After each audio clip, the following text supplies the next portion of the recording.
네, 동력학 15주차 두 번째 강의, 두 번째 시간 강의, 마지막 강의가 되겠습니다. 를 시작하도록 하겠습니다. 우리가 15주차 첫 번째 시간 강의 마지막 부분에 이 예제를 풀었었습니다. 이 예제는 뉴턴 오일러 방법으로 이 운동 방정식이 유도됐을 때 어떤 어려움이 있었는가 하는 것을 설명했던 예제인데요. 라그랑지 방정식을 이용하면 이렇게 두 개의 방정식 형태로 미분 방정식이 아주 가지런히 얻어지죠. 그래서 이게 x와 세타에 대해서 서로 커플된 두 개의 방정식인데 이 방정식을 풀이하는 데는 수치적으로는 어려움이 하나도 없습니다. 그래서 초기 조건과 요 미분 방정식들만 가지고 있으면은 x와 x 다트, 세타와 세타 다트 값을 갖다가 계속해서 시간에 대해서 구해낼 수 있도록 수치적인 방법이 가능합니다. 그래서 이런 형태로 방정식을 유도하게 되면은 시간에 따른 동력학적인 반응을 갖다가 우리가 구할 수 있다. 그래서 라그랑지 방정식이 뉴턴 오일러 방정식에 비해서 이런 그 장점을 갖는다 하는 이야기를 했습니다. 그런데 라그랑지 방정식은 앞서 설명된 대로 평면 운동하는 그런 동력학계 또는 선형 진동계에 대해서 유용하게 적용할 수 있고 3차원 공간 운동을 한다든지 하는 더 나아가서는 뭐 탄성체 운동을 하는 동력학계라든지 하는 복잡한 시스템에 대해서는 좀 어려움이 있다, 적절하지 않다 하는 얘기를 했습니다. 불가능하지 하다는 얘기는 아닙니다. 그래서 이번 시간에 그런 어려움이 어떤 어려움인지를 한번 살펴보고 또 그런 어려움을 극복하기 위해서 마지막으로 케인 방정식이라는 게 소개되어 있는데 그 방정식을 적용하면 어떻게 유도가 되는지 한번 대략적으로 여러분이 살펴볼 수 있는 그런 시간으로 갖도록 하겠습니다. 자, 여기 보시는 이 시스템은 공간에서 날아가고 있는 미사일을 보여주고 있습니다. 질량이 m이고요. 그리고 이 미사일의 주 관성축 방향이 B1, B2, B3 방향으로 주어지는 이런 미사일이 되어 있고 그 B1, B2, B3 방향의 관성 모멘트가 I1, I2, I3 이렇게 주어진다고 했을 때 이 미사일이 날아가면서 받는 힘은 이 미사일이 추력, 그러니까 여기 분사를 해서 분사력 추력이 P라는 추력을 받고요. 그 다음에 이 미사일이 날아가면서 공기중을 날아가기 때문에 이 미사일 주변에 이 압력들이 이렇게 분포하게 되죠. 날아가면서 발생하는 압력이 발생하는데 그 분포하는 압력들을 하나의 미사일의 질량 중심을 지나는 하나의 힘과 하나의 모멘트로 항상 바꿀 수 있다 하는 이 동등과 대치의 원리가 성립하기 때문에 그 분포하는 압력들을 이렇게 두 개의 하나의 힘과 하나의 모멘트로 이렇게 대치를 했습니다. 그래서 이렇게 세 개의 외력이 작용하는 이런 시스템에 대해서 운동 방정식을 유도하라 하는 문제가 되겠습니다. 자, 그러면 이 미사일은 공간에서 육자의 도를 갖게 되겠죠. 병진 운동 그 세 방향, 그리고 회전 운동 세 방향 이렇게 육자의 도를 갖게 되는데 이 임의의 자세를 나타내기 위해서 우리가 바디 1, 2, 3 오일러각 그것들을 Q1, Q2, Q3라고 부르기로 하고요. 그 다음에 이 미사일 질량 중심점의 기준점 5로부터의 위치를 N1 hat, N2 hat 고정 기준틀의 그 관성 기준틀 N에 고정된 단위 벡터 N1 hat, N2 hat, N3 hat 방향으로의 이 위치 벡터의 성분을 갖다가 Q4, Q5, Q6라고 이렇게 나타내기로 합니다. 그래서 일반 좌표를 6개를 이용해서 운동 방정식을 유도하겠다 하는 그 식이 되겠습니다. 그러면 이것을 라그랑지 방법을 이용해서 운동 방정식을 유도하기 위해서 이 미사일의 운동 에너지와 보존 에너지 그리고 이 미사일에 작용하는 추력이나 또는 여기 작용하는 이 질량 중심점에 작용하는 힘, 그 공력 분포에 의한 이 리절턴트 힘 그리고 모멘트 T 이 그 세 개의 힘에 의해서 발생하는 비보존력들에 의한 그런 또 그 일반력을 갖다 구해야 되는 문제가 되겠습니다. 자, 일단 이 운동 에너지를 구하기 위해서는 미사일의 각속도를 알아야겠죠. 그래서 각속도를 구해야 되는데 바디 1, 2, 3 오일러각을 이용했을 때 각속도 오메가 1, 오메가 2, 오메가 3는 그 미사일의 주관석 중 방향으로의 단위 벡터 B1 햇, B2 햇, B3 햇으로 표현하면 이렇게 표현할 수 있는데 이 값들이 바디 1, 2, 3 오일러각을 이용하면 이런 값으로 주어진다 하는 게 이미 구해져 있습니다. 여러분들이 이 웬만한 동력학 책들의 어펜딕스나 이런 데를 보면 이런 값들이 이미 구해져 있습니다. 사실은 이 값들을 구하는 과정들이 또 여러분들이 배워야 하는 과정이긴 하지만 주어져 있어서 여기서는 그 과정에 대한 설명은 생략하고 이렇게 얻어져 있다. 그래서 이것들을 이용해서 각속도를 이렇게 표현할 수 있고요. 그 다음에 속도는 미사일의 질량 중심점의 속도는 그 질량 중심점까지의 위치 벡터가 Q4N1, Q5N2, Q6N3였으니까 그걸 시간에 대해서 미분하면은 Q4.N1 더하기 Q5.N2 더하기 Q6.N3로 얻어지게 됩니다. 그러면 각속도와 속도가 알려져 있으니까 이제 운동 에너지는 2분의 1 I1 오메가 1의 제곱 2분의 1 I2 오메가 2의 제곱 더하기 2분의 1 I3 오메가 3 제곱 이것이 회전 운동 에너지죠. 미사일이 갖고 있는 회전 운동 에너지 3개의 항이고요. 병진 운동 에너지는 2분의 1 M Q4 다트의 제곱 그리고 Q5 다트의 제곱 더하기 Q6 다트의 제곱 이렇게 얻어집니다. 그래서 이 푸른색 박스 안에 들어있는 이 항이 바로 미사일의 운동 에너지가 되겠습니다. 보존 에너지는 중력에 의한 보존 에너지만 존재하고 이 미사일이 기준점에서부터 그 높이를 Q6가 바로 이 N3 헤트 방향 그 방향으로 우리가 중력이 가해지고 있기 때문에 보존 에너지는 mg Q6가 되겠습니다. 그래서 운동 에너지와 보존 에너지가 구해졌고 그래서 이것들을 편미분해서 이제 운동방정식의 좌변항들이 구해질 것이다 하는 것을 제자방정식에 등장하는 항들을 구할 것이다 하는 걸 알 수 있고요.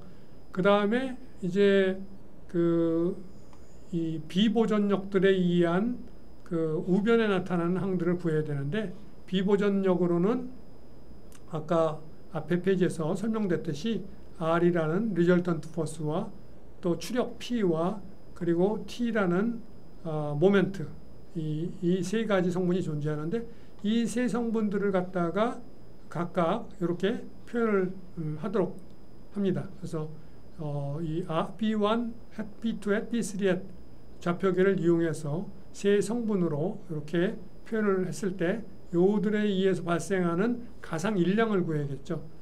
그럼 이 세 개에서 발생하는 가상 일량은 어떻게 표현되느냐면은 여기서 비보존력들이 한 일량이 되겠습니다.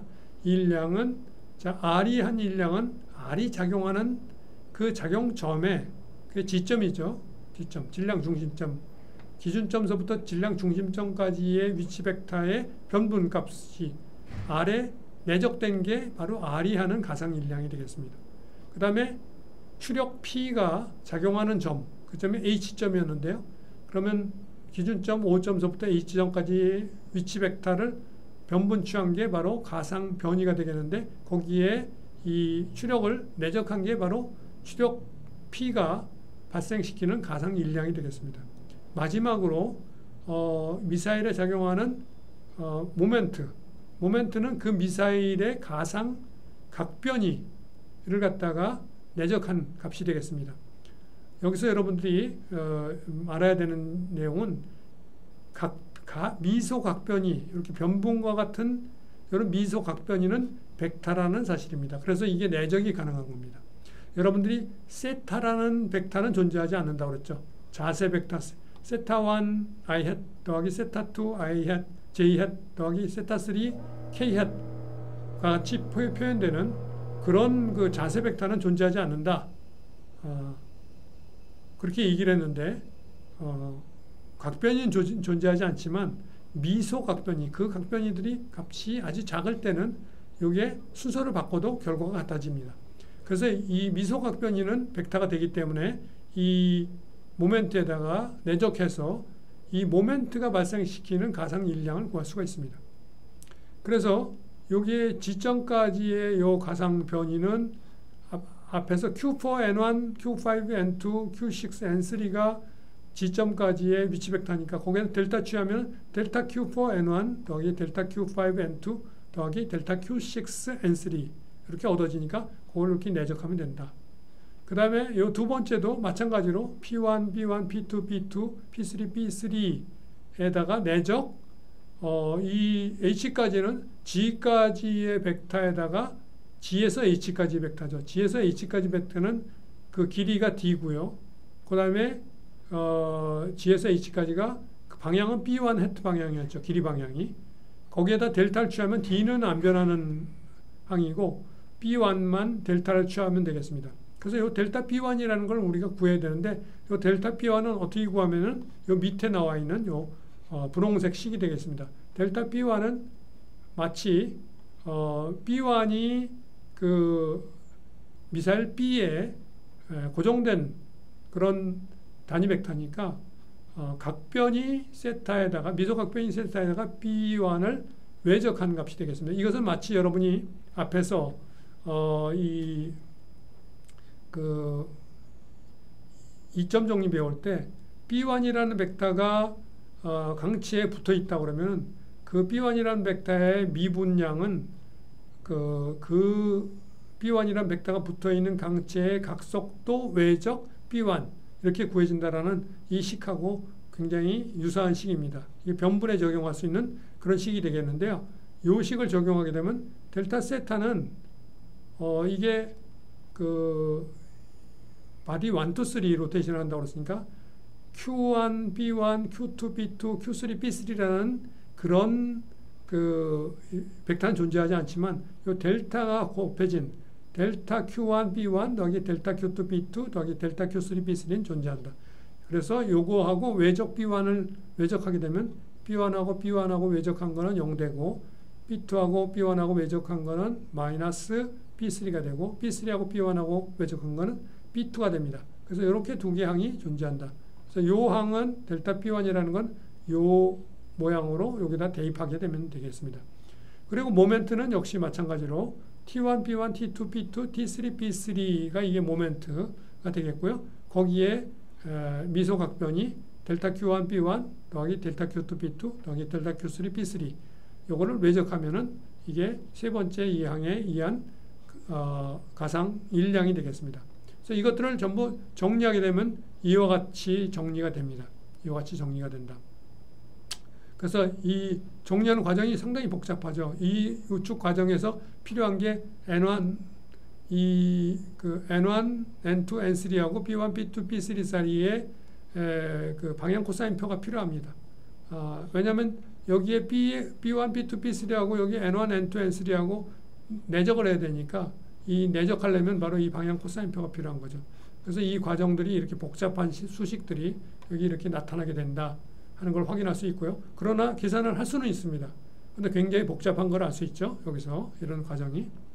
자, 이런 그 변분을 적용하는 과정이라든지 이런 방향 코사인표가 여기 적용되는 과정이라든지 하는 것들이 이렇게 좀 복잡하게 나타나긴 하지만 계산은 할 수 있다 하는 내용이 되겠고요. 그 다음에 그래서 이것을 갖다가 거기에 더해서 여러분들이 그 앞에서 구해진 운동 에너지하고 보존 에너지를 갖다가 또 편미분하는 과정이 필요하다고 그랬죠. 그래서 Q1으로 편미분하고 Q2로 편미분하고 Q3로 편미분하고 이렇게 편미분하는 내용이 되겠습니다. Q1으로 편미분할 때 Q1은 운동 에너지 등장하지 않아서 0이 돼 버리고요. Q2로 편미분하면 이렇게 되고 Q3로 편미분하면 이렇게 되고 Q4, Q5, Q6는 또 역시 존재하지 않는 그런 항이 되겠습니다. 그리고 그 포텐셜 에너지에 대해서 편미분하게 되면 포텐셜 에너지들은 전부 다 Q6를 제외하고는 항이 존재하지 않기 때문에 라운드 V 오버 라운드 Q6만 MV mg로 이렇게 존재하는 것을 알 수가 있습니다. 그리고 Q1 다트, Q2 다트, Q3 다트로 편미분한 항들도 편미분할 수 있죠. 그래서 이렇게 편미분을 다 한 다음에 그 편미분한 Q1 다트, Q2 다트, Q3 다트로 편미분한 그것들을 다시 시간에 대해서 상미분을 해줘야 되죠. 그 과정이 여기 등장하는 이런 과정들이 되겠는데요. 여기 보시면은 이 앞에 나오는 분홍색 박스에 있는 항들을 갖다 시간에 대해서 편미분하는 과정이 또 상당히 복잡한 계산 과정이 필요하죠. 바로 이런 과정 때문에 이렇게 해서 라그랑지 방정식으로 운동 방정식을 유도하게 되면은 운동 방정식이 유도는 되지만 이 방정식을 유도하는 과정도 너무 복잡하고 이것을 이용해서 운동 방정식을 이 미분 방정식을 이용해서 수치적으로 풀이할 때도 어려움이 굉장히 많다. 따라서 이런 방정식을 이용하는 데는 문제가 있기 때문에 그래서 이제 그 소개가 되는 그 방법이 바로 마지막으로 여러분들에게 소개하려고 하는 케인의 방정식이 되겠습니다. 자, 케인의 방정식은 앞에서 구한 라그랑지 방정식을 갖다가 좀 더 편리하게 하기 위해서 절차를 간략하게 이제 소개를 하려고 하는데요. 앞에 문제에서 우리가 요 각속도가 이렇게 되고 속도가 이렇게 된다고 그랬죠. 케인 방정식에서는 특수한 그런 용어가 등장하는데요. 그 용어가 뭐냐면은 일반 속력이라는 용어가 되겠습니다. 일반 속력. 그럼 일반 속력이라는 게 왜 소개가 되느냐면 이러한 그 각속도나 속도를 갖다가 조금 더 편리한 모양으로 바꿔줘서 해석적인 계산을 진행함으로써 계산 과정이 간단해지게 하는 그런 효과를 발휘하기 위해서 일반 속력이라는 용어를 사용합니다. 그래서 예를 들면 여기 각속도에서 B1 방향 성분과 B2 방향 성분, B3 방향 성분이 굉장히 복잡한 이렇게 코사인, 사인 함수로 연결되어 있죠. 여기 등장하는 C2, C3는 코사인 Q2, 코사인 Q3가 되고요. S3는 사인 Q3 이런 표현들인데 굉장히 복잡하죠. 그래서 이 첫 번째 항, 이 각속도의 첫 번째 항을 갖다가 U1이라고 하고 두 번째 항을 U2라고 하고 요 세 번째 항을 U3라고 이렇게 바꾸게 되면은 각속도를 갖다가 이렇게 표현할 수 있죠. 각속도는 U1, B1 더하기 U2, B2 더하기 U3, B3다 이렇게 표현할 수 있고요. 속도는 그냥 이 Q4, Q5, Q6를 각각 U4, U5, U6 해서 6개의 일반 좌표가 있으면 6개의 일반 속력을 이와 같이 정의를 하게 됩니다. 이렇게 정의를 하게 되면은 이 일반 속력을 이용해서 우리가 운동 방정식을 갖다가 유도하게 되는데요. 자, 이 앞에서 그 Q1 다트, Q2 다트, Q3 다트, Q4 다트, Q5 다트, Q6 다트하고 U1, U2, U3, U4, U5, U6 사이의 관계식을 갖다가 표현하면 이런 식으로 표현할 수 있는데 이 식을 갖다가 우리가 기하 미분 방정식이라고 부릅니다. 이렇게 이제 이 방정식이 나중에 운동 방정식 6개하고 이 6개의 1차 미분 방정식하고 이게 합쳐서 이게 풀이하게 되는데요.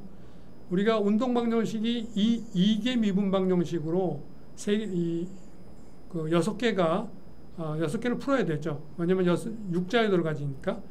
그 대신에 이 케인의 방정식에서는 2개 미분 방정식 6개를 푸는 대신에 1개 미분 방정식을 12개를 푸는 형태로 그렇게 얻어지게 됩니다. 사실 여러분들이 수치 해석에 대해서 좀 아는 학생들은 알겠지만 미분 방정식을 풀이하는 수치 해석 방법은 1개 미분 방정식을 풀이하는 방법으로 주어져 있습니다. 그래서 이렇게 1개 미분 방정식 형태로 주어지는 것이 수치 해석을 통해서 미분 방정식을 풀이하는 데 훨씬 더 유용하다, 편리하다 하고 알려져 있습니다. 자, 그리고 나서 이제 각 이 힘들이 작용하는 점 그리고 질량 중심점에 대한 이 속도로부터 출발해서 그 점들을 갖다 우리가 특정점이라고 하는데요. 그 특정점들의 편속도를 구하는 과정이 케인 방정식에서는 필요합니다. 그래서 예를 들면은 여기 등장하는 G점의 속도는 앞에서 우리가 구했었고요. H점의 속도는 앞에서 G점과 H점은 둘 다 미사일에 고정된 점이니까 이점 정리 속도 공식을 이용해서 이렇게 해서 이렇게 구할 수가 있죠. 그래서 G점의 속도는 U4 B1 U4 N1 hat 더하기 U5 N2 hat 더하기 U6 N3 hat 이렇게 구해졌고 여기 A1, A2, A3로 되는데 이게 N1, N2, N3가 되겠습니다. 그리고 요거는 이렇게 요거 마지막 항을 계산해서 이렇게 나와 있습니다. 그리고 나서 편각수하고 편속도는 어떻게 구하느냐면은 각속도를 이렇게 편미분하는 거를 갖다가 일반 속력에 대해서 편미분한 항을 갖다가 편각속도라고 얘기합니다. 그 속도를 갖다가 또 일반 속력에 의해서 편미분한 양을 그 내용을 편속도라고 합니다. 그래서 G점에 대한 편속도와 A시점에 대한 편속도는 G점의 속도를 일반 속력 6개에 대해서 편미분한 이 R이 1에서부터 6까지 변하는 게 있고요. A시점에 대한 편속도도 R이 1에서부터 6까지 일반 속력 U1부터 U6까지로 편미분함으로써 얻을 수가 있습니다. 여기 각속도도 미사일 각속도도 일반 속력 U1서부터 U6까지로 편미분해서 얻을 수가 있습니다. 자, 이렇게 해서 얻게 되면은 여기 보는 것처럼 이런 식으로 얻어집니다. 앞에서 우리가 예를 들어서 이 각속도는 U1, B1 더하기 U2, B2 더하기 U3, B3 이렇게 되어 있으니까 U1에 대해서 편미분하면은 B1만 남죠. B1 해트만 이렇게 남습니다. 그 다음에 U2에 대해서 편미분하면 B2만 남고 U3에 대해서 편미분하면 B3만 남습니다. 그 U4, U4나 U5나 U6에 대해서 편미분하면 각속도는 U4나 U5, U6하고는 아무 상관이 없으니까 다 0이 돼 버리는 거죠. 그 다음에 속도는 원래 U4, U5, U6에 대해서만 상관이 있죠. U4에 대해서 편미분하면 N1 해트가 나와야 되고 U5에 대해서 편미분하면 N2 해트가 나와야 되고 U6에 대해서 편미분하면 N3 해트가 나옵니다. 그리고 U1이나 U2나 U3하고는 아무 상관이 없기 때문에 요 값들은 다 0이 되는 거죠. 그리고 H도 앞에서 구한 H를 이용해서 U1에 대해서 편미분, U2에 대한 편미분, U3에 대한 편미분, U4에 대한 편미분, 5에 대한 편미분, 6에 대한 편미분 이렇게 해서 얻게 되면 이것들을 이용해서 우리가 운동방정식을 유도하게 됩니다. 이런 편속도, 편각속도와 더불어서 우리가 구해야 되는 게 미사일의 각 가속도와 미사일의 질량 중심점의 가속도가 필요합니다. 우리가 라그랑지 방정식에서는 각가속도나 가속도를 구할 필요가 없었죠. 그런데 케인 방법에서는 이걸 구해야 됩니다. 라그랑지 방정식에서는 운동 에너지와 보존 에너지를 구해서 그걸 가지고 편미분해서 방정식을 유도했다면 여기서는 운동 에너지나 보존 에너지를 구할 필요가 없는 대신에 각 가속도와 가속도를 구하는 과정이 추가로 필요하다.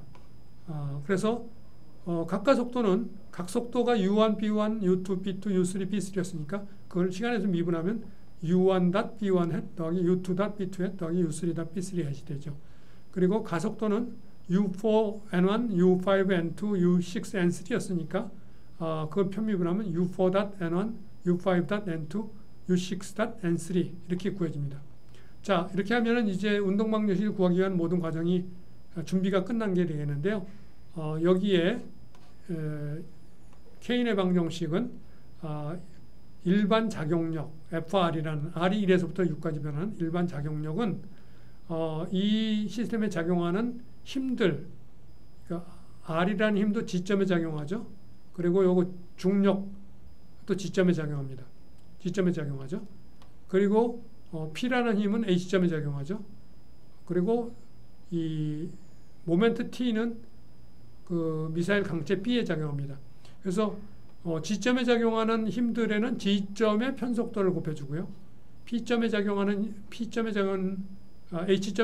이 추력에는 H점의 편속도를 곱해주고요. 그리고 이 강체 B, 미사일에 작용하는 모멘트는 그 강체의 각속도를 내적해주면 되겠습니다. 이렇게 함으로써 우리가 여기 작용하는 모든 힘들에 의한 보존력을 포함해서죠. 여기 MG N3 hatch라고 되는 이 보존력인데 되겠는데 이걸 포함한 이 모든 그 작용력들에 의한 그 일반 작용력을 갖다가 R이 1에서부터 6까지 여기서 편속도나 편각속도를 갖다가 R이 1에서부터 6까지 대입함으로써 6개의 일반 작용력을 구할 수 있습니다. 그 다음에 그와 더불어서 6개의 일반 관성력 FR 스타라고 표시되어 있는데요. 또 역시 마찬가지로 이 미사일의 관성력 -MH죠. 에다가 그 미사일의 질량 중심점, 관성 질량 중심점의 편속도를 내적하고요. 그 다음에 미사일의 관성 토크, 요게 미사일의 관성 토크라고 하는데요. 여기서 보는 요게 미사일의 관성 다이아dig이 되겠고요. 요게 미사일의 각가속도, 요게 각속도가 되겠습니다. 요게 관성 토크인데 관성 토크에다가 그 미사일의 편각속도를 내적하는 값을 갖다가 이렇게 더해주게 되면은 그 미사일의 일반 관성력이 구해지게 됩니다. R이 1에서부터 6까지. 그래서 R이 1에서부터 6까지를 갖다가 여기 대입해서 앞에서 구하는 것들을 대입해서 정리를 해보면 이런 식으로 F1에서부터 F6까지, F1 스타서부터 F6 스타까지가 이런 식으로 전부 다 구해지게 되겠습니다. 그래서 이 식들을 정리해 보면은 이렇게 6개의 일개 미분방정 형태로 이 식이 유도가 되는데 이 식을 갖다 우리가 동적 미분방정식이라고 얘기를 합니다. 그래서 이 동적 미분방정식, 일개 미분방정식 6개하고 앞에서 일반 속력 소개될 때 그 도입됐던 기하 미분방정식 6개하고 일개 미분방정식 토탈 12개를 풀므로써 수치적으로 운동방정식을 풀이할 수 있다.